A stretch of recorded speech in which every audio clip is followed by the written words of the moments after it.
Video, I'm going to teach you how to publish a Weebly website.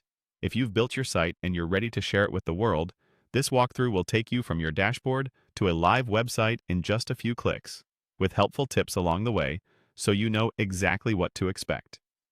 First, log in to Weebly. Use the same account you used to create your site so everything you've built is right where you left it.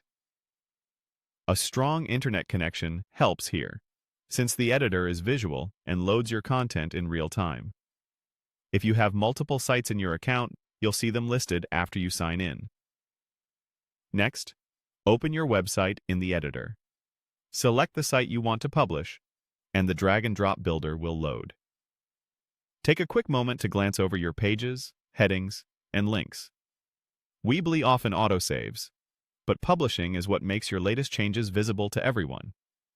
If something looks off, adjust it now so you don't have to publish twice. When you're ready, click the Publish button in the top right corner.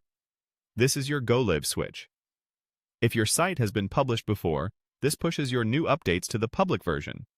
If it's your first time, Weebly will guide you through choosing where your site will live on the web before it finishes the process. You'll now choose your domain.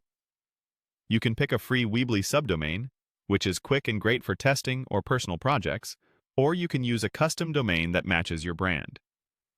With a free subdomain, you'll enter a name and Weebly will check availability. With a custom domain, you can connect one you already own or explore purchasing options through Weebly. Keep in mind that custom domains can require a brief setup period, and some DNS changes may be needed if you're connecting from another provider. That's normal and often resolves within minutes to a few hours. After you've made your selection, click Continue. Weebly will publish your site and show a confirmation with a link to view it live. Open that link in a new tab to admire your work. If you don't immediately see recent changes on a custom domain, give it a little time for everything to propagate, or try viewing in a private browsing window to bypass cached files. That's it. Log in, open your site, click Publish, choose your domain, and hit Continue. Anytime you make edits, just publish